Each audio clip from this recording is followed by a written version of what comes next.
Wesh les potes, c'est JD Manga. Aujourd'hui les amis, nouvelle vidéo sur My Hero Academia, The Strongest Hero, encore une fois. Il y aura un petit peu de tout dans cette vidéo, un petit peu de news, un petit peu de conseils, un petit peu de coups de gueule aussi les amis.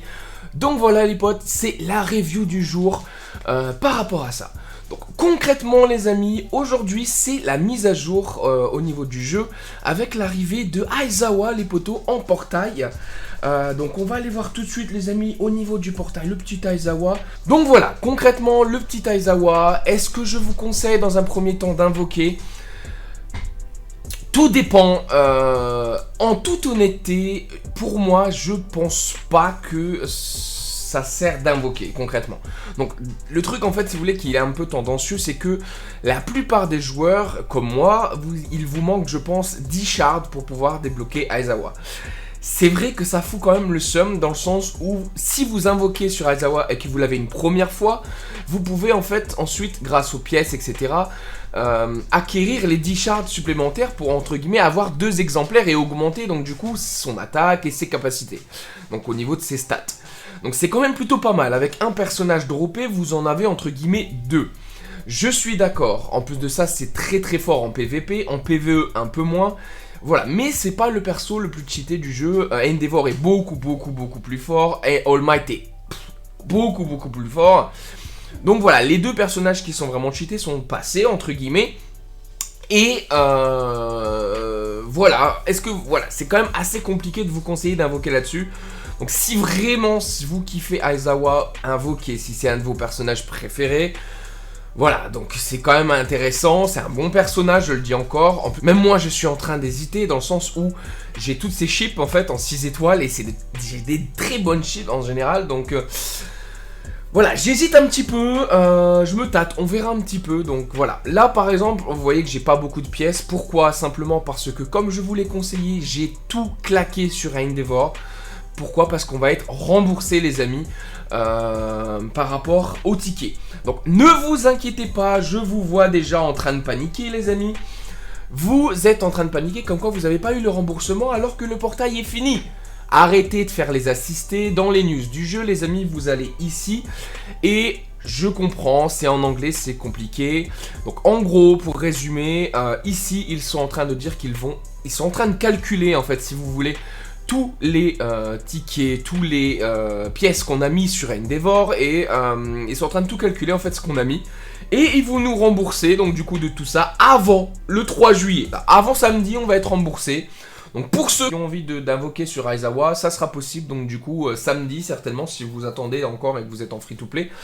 Mais je vous conseille les amis vraiment d'attendre peut-être Stain ou plus. Je suis pas fan de Stain, je verrai. Très honnêtement, je verrai. Mais voilà, attendez parce que bon, Aizawa il est bon, mais il y a meilleur. Et on verra par la suite parce que le jeu apparemment fait des choses indépendantes, donc on verra vraiment par la suite ce qui va tomber. Et j'espère que ça sera pas Stain et quelqu'un d'autre, ça serait cool. Anyway, concrètement donc du coup les potos, dans le jeu, est-ce qu'on a eu des choses de nouveau? On avait eu ce truc là au niveau des cartes etc à jouer, donc n'oubliez pas de le faire. Et ici vous avez des missions, vous voyez par exemple vous débloquez des choses, vous avez des tentatives pour retourner les cartes. Donc c'est tout con, c'est le système de paires. Faut avoir une bonne mémoire entre guillemets et pour pouvoir refaire les paires. Mais il y a des récompenses entre guillemets intéressantes, surtout le truc pour améliorer les chips et les tirages de cartes, pourquoi pas. Donc c'est plutôt cool les amis, donc pourquoi pas. Et ici encore une fois bien évidemment vous avez à chaque fois vous utilisez des invocations, des petites choses. Moi très honnêtement ça ne m'intéresse absolument pas.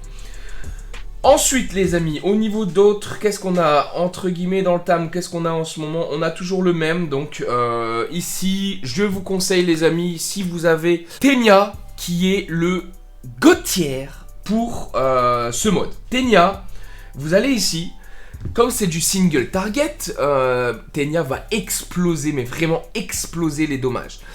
Voilà, il y a pas mal de vidéos sur internet, regardez Ténia le GOAT si vous voulez, c'est pour le single target c'est énorme et vous allez faire énormément de dommages avec un Ténia monté. Je suis en train tout doucement de le monter seulement pour ce mode là, ou pour les autres modes qui par la suite où il y a seulement du single target, parce que c'est très fort les amis. Donc voilà, petit single target, donc Ténia pour ce mode si vous voulez faire des dommages. Pour l'instant je le fais avec mon All Might, je fais pas beaucoup de dommages les amis. Donc on le fera par la suite.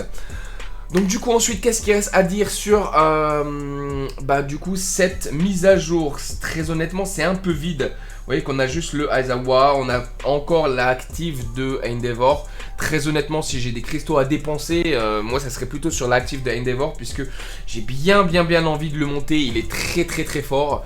Le mien est à 30 000 pour l'instant et c'est pas beaucoup.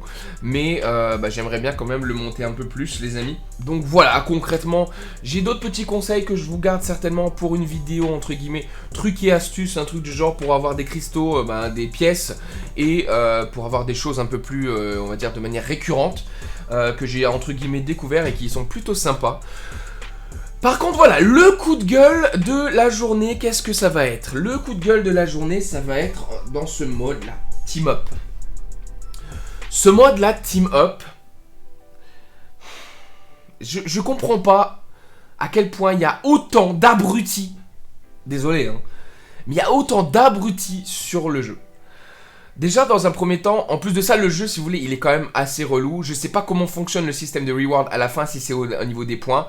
Mais par exemple hier j'ai entre guillemets, je me suis occupé avec deux personnes du groupe du coup de tuer les boss parce qu'on était les plus puissants dans le groupe.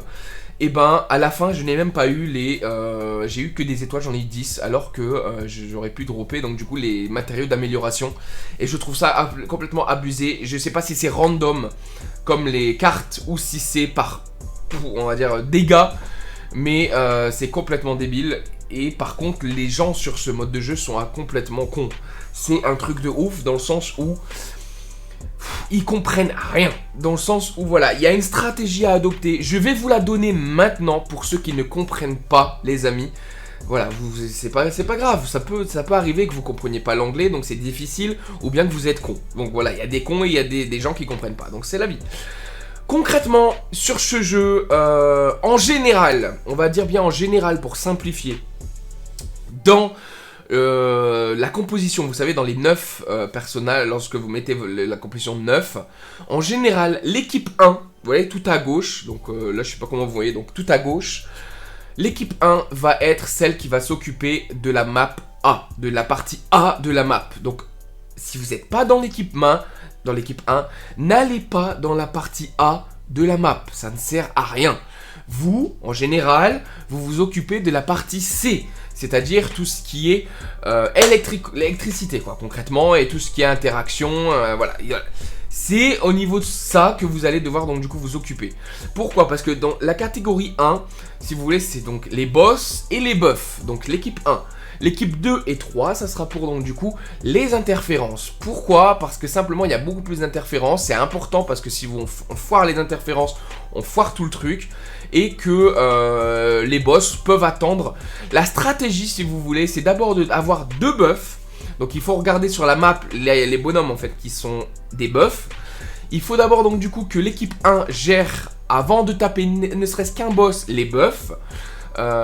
Et ensuite que les buffs sont faits, vous pouvez aller taper donc du coup les boss. Mais que l'équipe 1 encore une fois. Donc les gens, si vous regardez, si vous jouez au mob, vous regardez dans l'équipe, si vous n'êtes pas dans l'équipe 1, vous allez faire les interférences. Vous allez faire la map C. N'allez pas dans la map A, à moins vraiment que votre chef d'équipe, s'il n'est pas totalement débile, vous demande de l'aide. Pourquoi pas, ça peut arriver, mais bon, en général, il n'y a pas besoin. Donc la stratégie, les buffs, équipe 1, vous, l'équipe, la partie C à chaque fois que ça pop, donc vous voyez qu'il y a un compteur, etc. En général c'est 50, etc., 50 secondes. Donc dès qu'il y a un compteur, vous allez dedans, vous attendez, ça va popper. Et l'équipe 1, les buffs en premier, et quand les buffs sont finis, vous prenez les boss au compte-gouttes simplement, où vous attendez en fait les boss, voilà, moi je les prends au compte-gouttes, ça sert à rien d'en prendre plus. Mais voilà, c'est aussi simple que ça.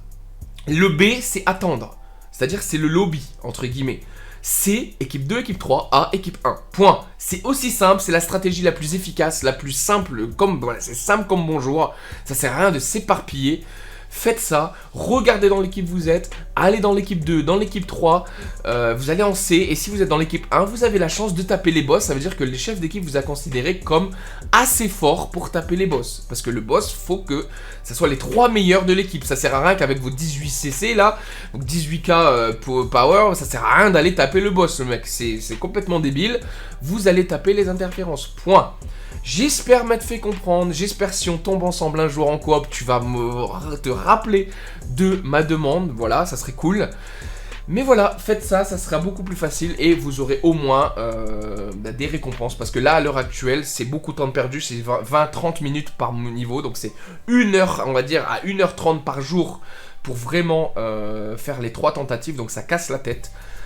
Donc voilà les amis, c'était mon gros conseil, mon gros coup de gueule également envers les gens un peu débiles par rapport à ce mode. Mais après je vous garantis, désolé encore une fois, je vous dis débile parce que je suis un peu chaud, hier ça m'a un peu saoulé.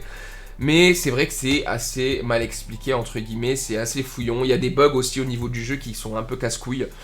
Donc voilà, je peux comprendre, donc voilà, on fait la paix les amis, mais voilà, et suivez mes conseils et ça sera au moins beaucoup plus facile pour vous de gérer au niveau du jeu.